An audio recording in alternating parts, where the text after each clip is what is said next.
Princess Kira stood at the window of her royal ship and watched the stars pass by. She was traveling to a space station called Horizon 7 for peace talks. Her father, the Emperor of the Valoran Empire, had sent her because she was smart and good with words. But he had also done something strange. He had given her a human bodyguard. Kira had never spent time with a human before. She had seen them from far away at royal events. They were small creatures. They had no claws, no armored skin, no sharp teeth. They looked like something that should not have survived in the universe. Yet somehow, they had spread across many planets and made alliances with powerful empires. When the human was brought to meet her, Kira tried to hide her disappointment. His name was Han. He was not tall. His skin was soft and brown. His eyes were dark and quiet. He wore simple black clothes and carried no visible weapons. When he bowed to her, his movements were polite but not grand. "Princess," he said. His voice was calm and low. "I am honored to serve you." Kira nodded and said nothing. She looked at her advisor, an old Valoran named Counselor Vex, and raised one eyebrow. Vex understood her silent question. "Your father chose him personally," Vex said quietly after Han had left the room. "The human comes with the highest recommendations." "He looks like he would break if I pushed him," Kira said. Vex smiled a little. "Humans are strange creatures, Princess. Do not judge them too quickly." Kira had already judged. She had seen the warriors of her own empire. Valorans were tall and strong, with skin like pale silver and eyes that could see in the dark. She had also seen the soldiers of the Keth Dominion, their enemies. The Keth were massive beasts with thick armor and claws that could tear metal. Compared to both, Han looked like a child's toy. During the journey to Horizon 7, Kira watched Han carefully. She did not speak to him much, but she observed him. He ate strange food, small portions of meat and vegetables that he prepared himself. He drank water constantly, more than any Valoran would need. He slept at odd hours, sometimes only for a few moments, then woke suddenly and looked around the room before closing his eyes again. He also did something called exercise. Every morning, Han would go to an empty room and move his body in strange ways. He would lower himself to the floor and push himself up again, over and over. He would hold his body stiff like a board. He would strike the air with his hands and feet, fast and sharp. Then he would run in place until sweat covered his skin. Kira watched this once through a window.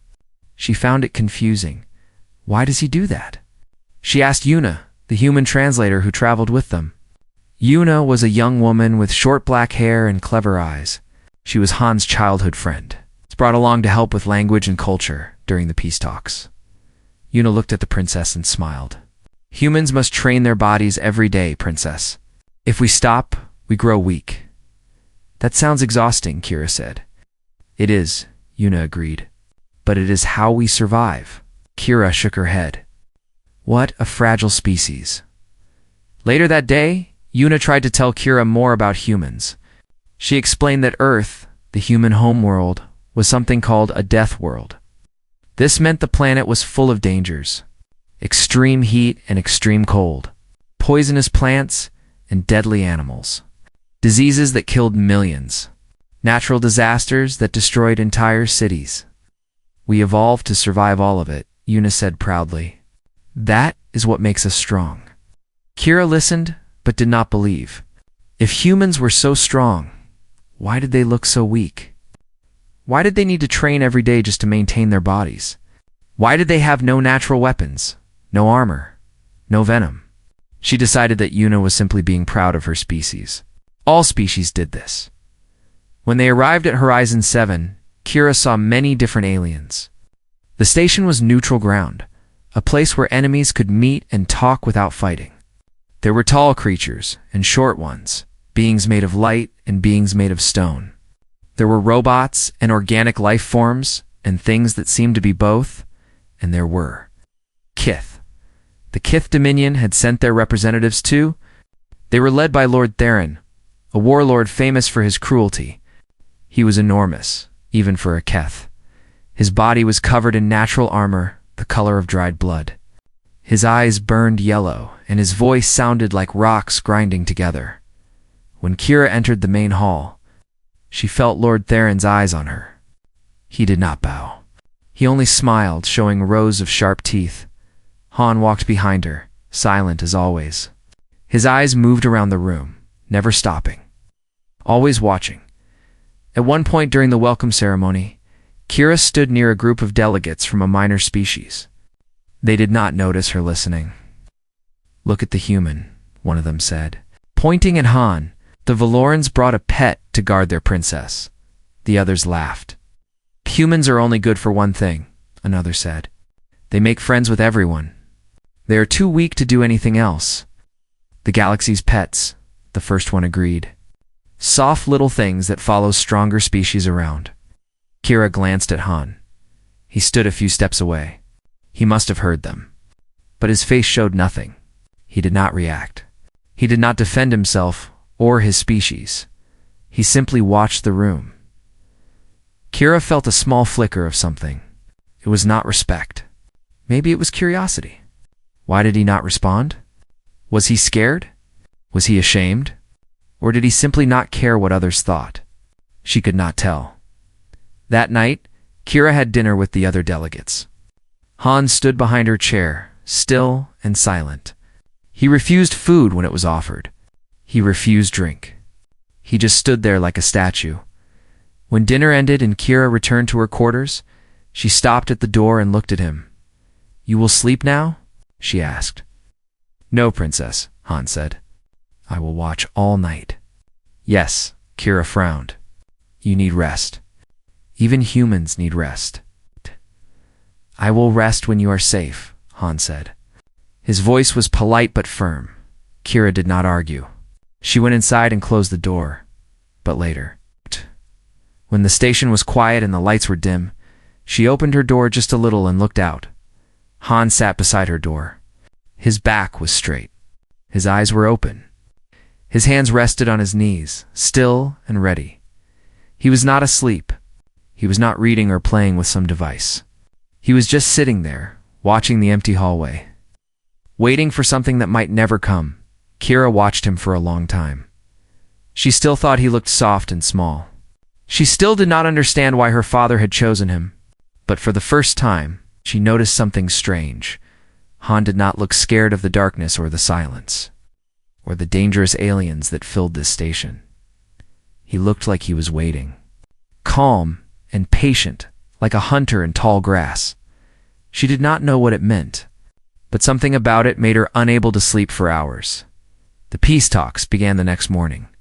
Representatives from 12 different species gathered in a great circular room. Princess Kira sat at the Valoran table with Counselor Vex beside her. Han stood behind them both, hands clasped behind his back. Across the room, Lord Theron sat like a mountain of muscle and armor. His yellow eyes found Kira often. Each time, he smiled that terrible smile. The talks were boring and slow. Each species wanted something. Each species refused to give something else. Voices rose and fell. Translators worked hard to keep up. Hours passed with nothing decided. Kira noticed something strange. The Keth were not really negotiating. They made demands but offered nothing. When other species tried to find middle ground, the Keth refused. It was like they were wasting time on purpose. During a break in the talks, Kira walked through the station with Han behind her. She wanted fresh air, but there was none. Only recycled station air that smelled like metal and cleaning chemicals. Yuna found them in a quiet corridor. "Princess," she said, her voice low and worried, "we have a problem." "What is it?" "Communications are down. All of them. No messages can leave the station. No ships can contact their homeworlds." Kira felt a cold feeling in her stomach. An accident? Yuna shook her head. "I do not think so. The jamming is too complete. Too perfect. Someone did this on purpose." Kira looked at Han. He was already scanning the corridor, checking every door and shadow. "We should return to your quarters, Princess," Han said. It was not a suggestion. They walked back quickly. But now, everything felt different. The station that had seemed safe now felt like a trap. The aliens they passed in the hallways no longer seemed like fellow delegates. They seemed like strangers with hidden motives. Back in her quarters, Kira tried to contact her father's ship. Nothing worked. Even the short-range communicators were dead. "Someone does not want us calling for help," Vex said grimly. Han moved through the room, checking windows and doors. He moved a heavy chair in front of one entrance. He examined the ventilation shafts in the ceiling. He tested the locks 3 times. "What are you doing?" Kira asked, annoyed. His constant movement made her nervous. Han did not stop. "Preparing, Princess." "Preparing for what?" "For what comes next?" She wanted to argue with him. She wanted to tell him he was being dramatic. But the words died in her throat. Something about his certainty scared her. That afternoon, the peace talks continued, but Kira could not focus. She kept watching the Keth. They seemed pleased about something. Lord Theron laughed and joked with his officers. They did not look like people worried about failed communications. They looked like people waiting for a signal. During another break, Lord Theron approached Kira. He moved slowly, like a predator who knew his prey could not escape. His guards stayed back, watching. "Princess," he said. His voice was like gravel. "You look troubled." "The communications failure concerns me," Kira said carefully. "Yes, very unfortunate." Theron did not sound concerned at all. "But perhaps it is a blessing. We can speak privately." "No one listening? We have nothing private to discuss." Theron leaned closer. He smelled like smoke and something rotten. "Your empire is old, Princess. Old and weak. It is time for the strong to rule. The Keth Dominion will not wait forever." Kira kept her voice steady. "Is that a threat, Lord Theron?" "A prediction," he said softly. "Your empire will kneel to us. The only question is how much you will suffer first." His yellow eyes moved to Han, who stood silently nearby. "And your little human will not save you. Humans are prey. They always have been." Theron walked away, laughing. Kira's hands were shaking, but she did not let it show. She returned to her quarters and did not leave again. That night, Kira could not sleep. She lay in her bed and stared at the ceiling. The station felt wrong now. The silence was too heavy. The darkness was too deep. She got up and walked to her door. When she opened it, Han was there. He sat in the same position as the night before. Same straight back. Same open eyes. Same still hands. "Do you ever sleep?" she asked. "When it is safe," Han said. "It is safe now. The doors are locked. The station has security." Han looked at her. For the first time, she saw something in his eyes. Not fear, something else. Something older and harder. "The station has been compromised, Princess. Security means nothing now. The Keth control this place. They are just waiting for the right moment." "How do you know this?" "I know the look of men planning violence," Han said quietly. "I have seen it many times." Kira sat down on the floor across from him. She did not know why. She just felt tired of standing, tired of pretending everything was normal. "You think they will attack us?" she said. "Yes. Soon. Tonight, maybe. Tomorrow." Han's eyes moved to the corridor again. "They want you, Princess. You are valuable. A hostage from the royal family would give them power over your entire empire." Kira felt the cold feeling return. "What do we do?" "We survive," Han said. "When they come, stay close to me. Do exactly what I say. Do not hesitate. Do not argue. Just follow, and if there are too many, if they overwhelm us." Han was quiet for a moment. Then he said, "On my world, there's an old saying. It is better to die on your feet than live on your knees." He looked at her directly. "I will not let them take you, Princess." "Whatever happens," Kira studied his face. He was still small, still soft-looking, still just a human with no claws or armor. But something had changed. She could not explain it. He looked the same, but he felt different. "Why do you do this?" she asked. "Why risk your life for someone you just met?" Han thought about this. "Because it is right," he said finally. "And because humans protect what they care about. It is what we do." It is all we have ever done. Kira did not fully understand, but she nodded and returned to her room. She tried to sleep, but every small sound made her jump. The station creaked and groaned. Footsteps echoed in distant corridors. Once, she heard voices speaking in the Keth language, harsh and guttural. Then, just before dawn, the explosion came. The whole station shook. Kira was thrown from her bed. Alarms screamed. The lights went out, placed by dim red emergency lighting. She scrambled to her door and pulled it open. Han was already standing, already moving toward her. In one hand, he held a small blade that seemed to appear from nowhere. His face was calm. His eyes were sharp. "Stay behind me, princess," he said.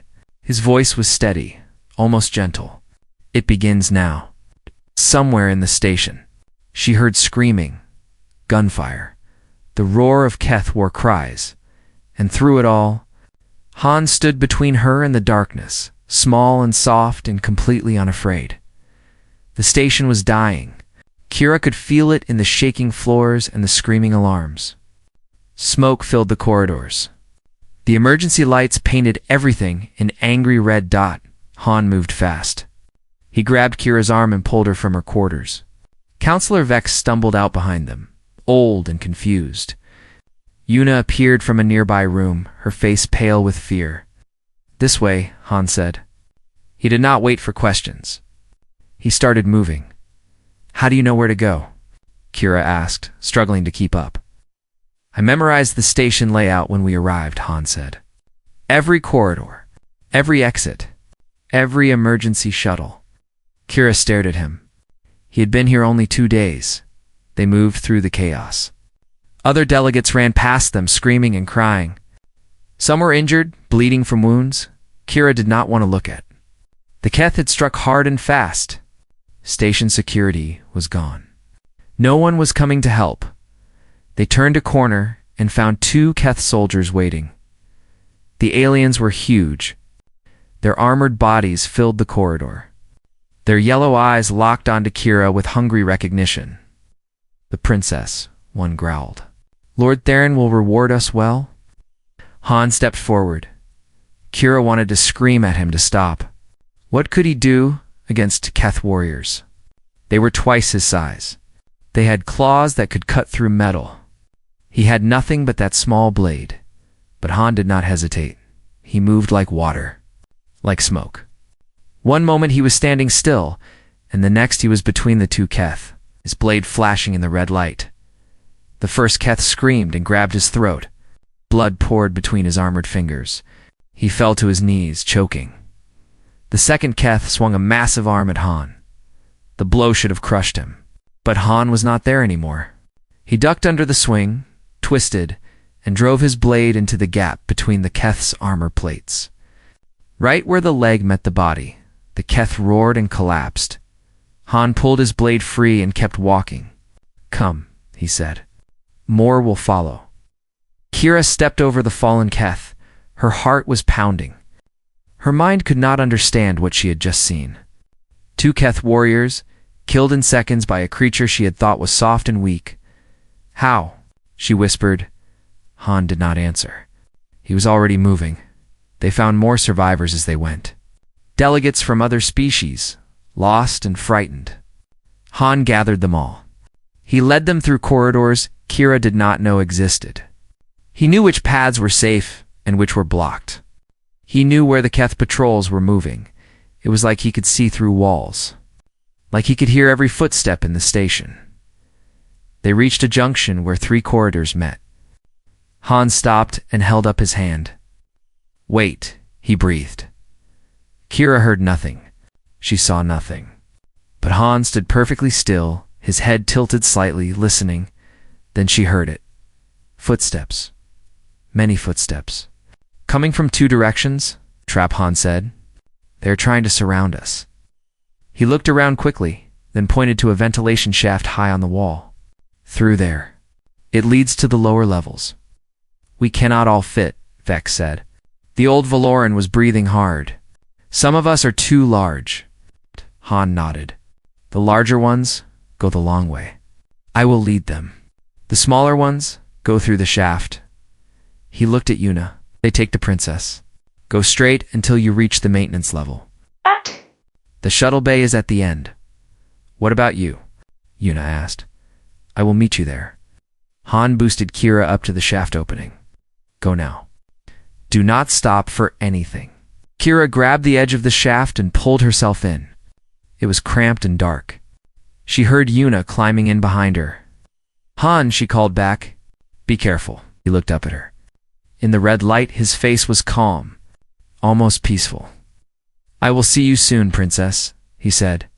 Then he was gone, leading the larger delegates down a side corridor, drawing the Keth away. Kira crawled through the shaft. It was tight and hot. Her royal clothes caught on rough edges. Her hands grew dirty and scraped. Behind her, Yuna breathed heavily, struggling to keep up. They heard sounds through the walls. Gunfire, screams, the crash of bodies hitting metal. He is fighting them, Yuna said. Alone. He will die, Kira said. The words hurt to speak. Maybe, Yuna said. Her voice was strange. Or maybe not. You do not know what humans can do, princess. You have not seen. They kept crawling. The shaft opened into a maintenance corridor, just as Han had said. Kira dropped down and helped Yuna after her. The corridor was empty and quiet. The sounds of fighting were far behind. They moved left, toward the shuttle bay. Kira's legs burned. Her lungs ached. But she did not stop. They found the shuttle bay doors sealed shut. A heavy security lock glowed red on the control panel. No, Kira breathed. They were so close. Yuna moved to the panel and started working. I can break this, she said. But it will take time. How much time? Minutes. Maybe more. Behind them, the corridor stretched into darkness. Somewhere in that darkness, Han was fighting. Maybe dying. Maybe already dead. Then Kira heard footsteps. Not Han's footsteps. These were heavy and slow. The sound of armored boots on metal floors. She turned and saw shapes emerging from the shadows. Keth soldiers. 5 of them. They walked slowly, confidently. They knew their prey was trapped. Work faster, Kira told Yuna. I'm trying. Keth stopped a few meters away. One of them laughed. Little princess, he said, running and hiding like a frightened animal. Lord Theron will enjoy breaking you. Kira straightened her back. She was Valoran royalty. She would not cower before these beasts. My empire will destroy you for this, she said. The Keth laughed again. Your empire is far away, little one. And your pet human is dead in a corridor somewhere. No one is coming to save you. Behind the Keth, in the darkness of the corridor, something moved. Kira saw it. A shadow among shadows. A shape that did not belong. Then Han stepped into the light. He was covered in blood. Some of it was his. Most of it was not. His clothes were torn. His face had a cut above one eye. His hands were red and dripping, but he was standing, and he was holding his blade. The Keth turned. They saw him. For a moment, no one moved. Han looked at Kira. His eyes found the sealed door behind her. Then the control panel where Yuna worked. Get that door open, he said quietly. His voice was calm. Tired, but calm. Han, Kira started. I will buy you time. He pulled a second blade from somewhere. Now he had one in each hand. Just get the door open, the Keth soldiers laughed. 5 against 1. The human was already wounded, already bleeding. This would be easy, Han walked toward them. He did not run. He did not shout. He just walked, steady and slow, like a man going to work. Kira watched him go, and for the first time, she understood what Yuna had tried to tell her. This was not a soft creature. This was not a pet or a toy. This was something else entirely. Something the galaxy had forgotten to fear. Kira could not look away. She stood frozen at the shuttle bay door while Yuna worked on the lock behind her. Everything in her body screamed at her to run, to hide, to find safety. But she could not move. She had to watch. The 5 Keth soldiers spread out. They moved to surround Han, confident in their numbers and their size. Each one was a mountain of muscle and armor. Each one had killed many times before. They looked at Han like wolves look at a wounded rabbit. Han stood in the center of their circle. He held his two blades loosely at his sides. His breathing was slow and even. The blood on his face made him look like something from a nightmare. "Brave little human," one of the Keth said. "Coming back to die with your princess. How touching." Han said nothing. "We will make it quick," another Keth promised. "You have earned that much." Han said nothing. The Keth attacked. They moved together, all 5 at once. It should have been over in a second. 1 human against 5 Keth warriors. There was no contest. There was no chance, but Han moved. Kira had never seen anything move like that. He was not fast in the way Valoran warriors were fast, with grace and elegance. He was fast like lightning, like a blade falling. Like death itself, he did not try to block the first Keth's attack. He stepped around it, letting the massive arm pass by his head by a finger's width. Then his blade found the gap in the Keth's armor under the arm. The Keth screamed and stumbled. Han was already gone, already moving to the next one. He did not fight like the warriors Kira had seen before. The Valoran style was beautiful and flowing. The Keth style was brutal and direct. Han's style was neither. It was ugly. It was efficient. It was terrifying. He struck joints. He struck throats. He struck eyes. He hit the places that armor could not protect. He used the Keth's size against them, moving between their massive bodies where they could not reach him. He let them crash into each other when they tried to grab him. The second Keth went down, clutching his knee. Han had cut the tendons behind it. The third Keth swung a massive fist, but Han was under it, his blade opening a wound across the alien's stomach. 2 Keth were still standing. They backed away now. They were no longer confident. They were no longer laughing. "What are you?" one of them whispered. Han did not answer. He just kept coming. The fight was brutal. Han took hits. A claw raked across his shoulder, drawing blood. A fist caught him in the ribs, sending him stumbling. But he did not stop. He did not slow down. Each time he fell, he got back up. Each time they hurt him, he hurt them worse. The 4th Keth fell with both blades in his chest. The 5th Keth tried to run. He did not get far. Yuna grabbed Kira's arm. "The door is open. We need to go." But Kira could not move. She watched Han stand alone among the fallen Keth. He was breathing hard now. His body was shaking. But he was alive. He was standing. Then the shadows moved again. And Lord Theron stepped into the corridor. He was even bigger than Kira remembered. His armor was the color of old blood, covered in symbols of his many victories. His yellow eyes burned with rage as he saw his soldiers on the ground. Human Theron growled. The word was like a curse. "You have killed my warriors." Han turned to face him. He was still holding one blade. The other was buried in the chest of a fallen Keth.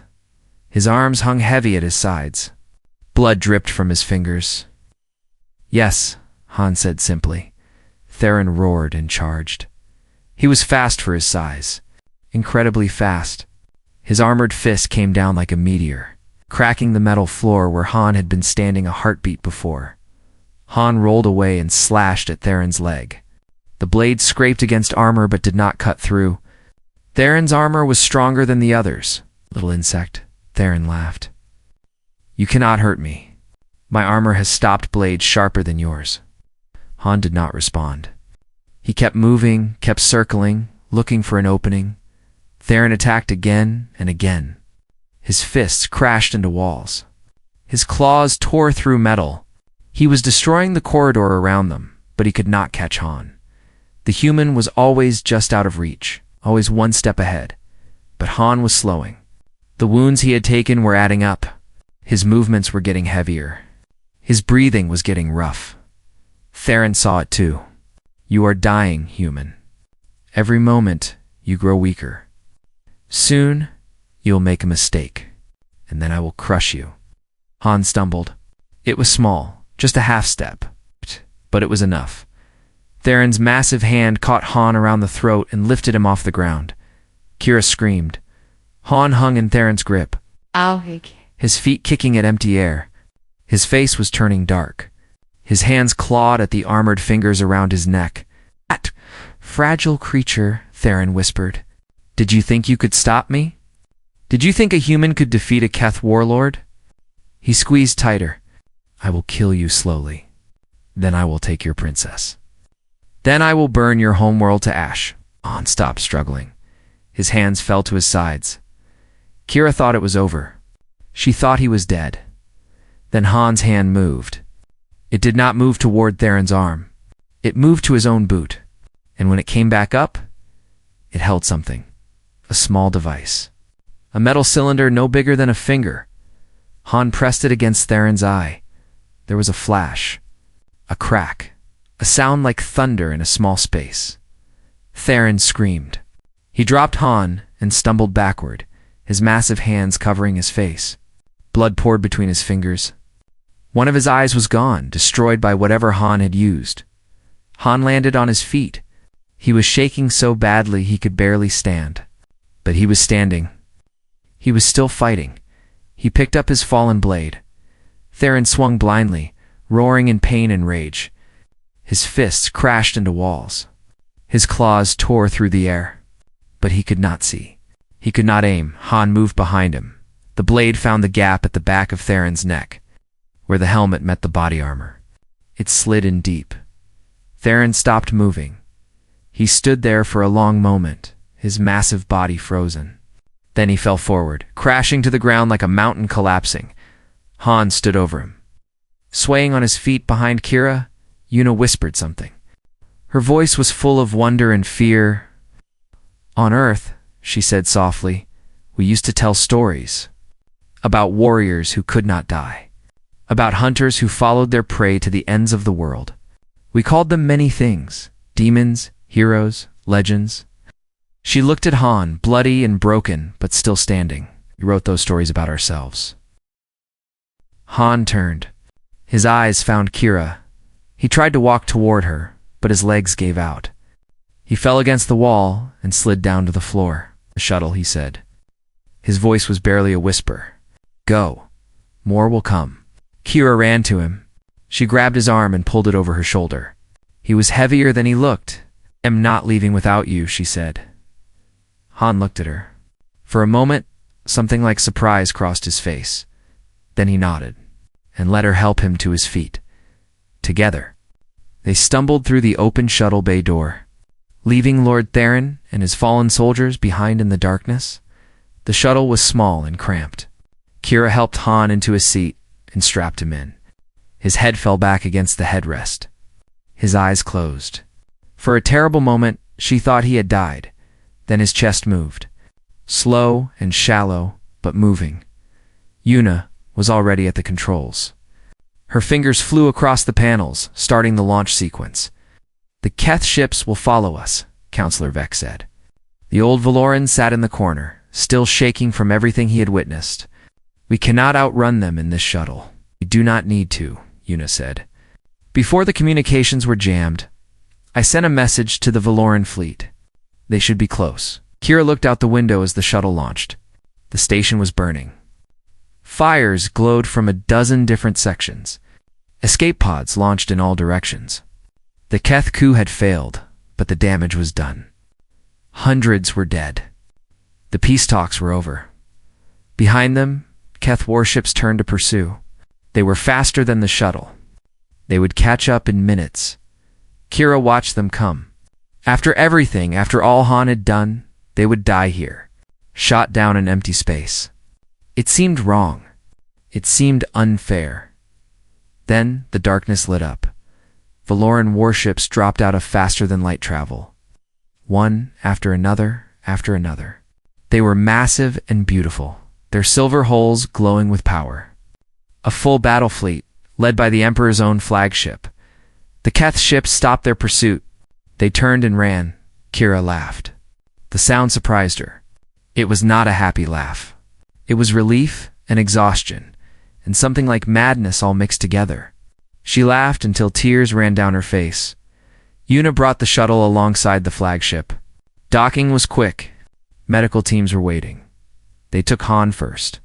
He was unconscious now, his body finally giving in to all the damage it had suffered. Kira watched them carry him away on a floating stretcher, tubes and wires already attached to his arms. Will he live? She asked the medic. The medic looked at Han's wounds and shook her head slowly. I do not know, Princess. He has lost much blood.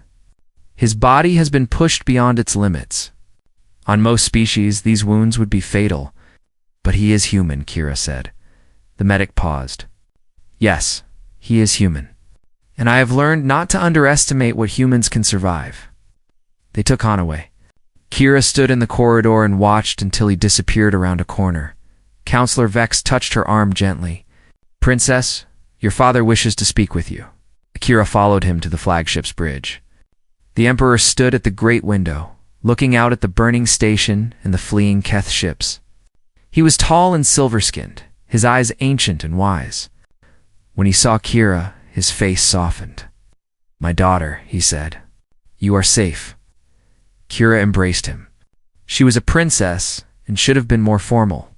But at that moment, she did not care. Because of Han, she said. Only because of Han. The Emperor nodded. Tell me everything. She told him. She told him about the negotiations and the threats. She told him about the communications jamming and the Keith attack. She told him about the corridors filled with death and the shuttle bay doors that would not open, and she told him about Han. She described how he moved and how he fought. She described how he walked into battle against enemies twice his size and came out standing. She described how he faced Lord Theron, the most feared warlord in 12 systems. He killed him with a blade and a desperate weapon. When she finished, the bridge was silent. Every officer had stopped to listen. Every face showed the same expression of disbelief. One human, an admiral said. One human did all of this. Kira nodded. An advisor stepped forward. He was young and had never seen real battle. What are humans, truly? He asked. We know so little about them. We thought they were weak. Kira thought about this question for a long time. She thought about Han sitting outside her door through the night.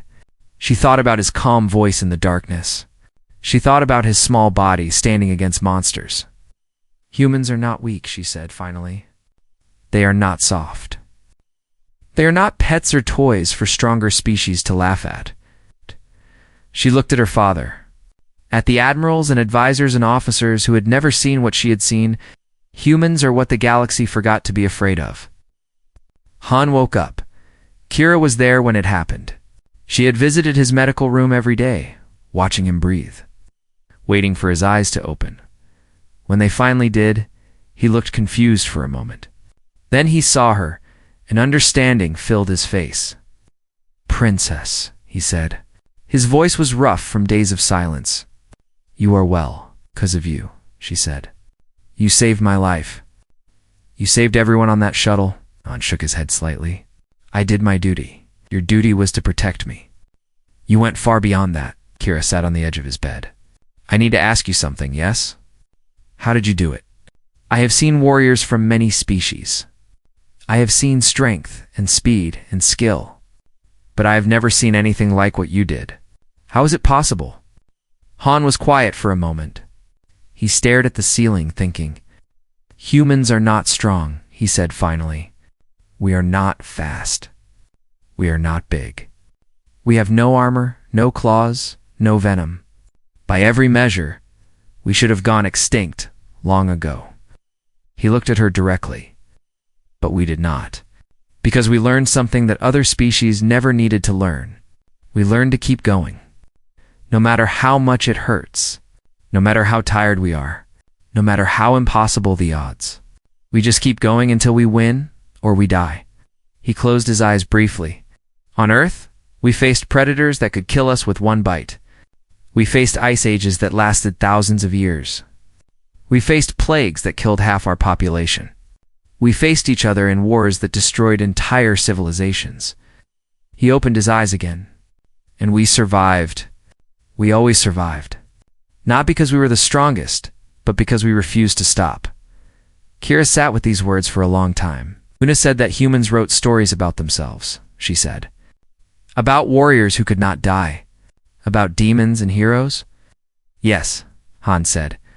Because we needed to believe we could survive anything, and then we made it true. Months later, the peace treaty was signed. It was signed on Valoran terms.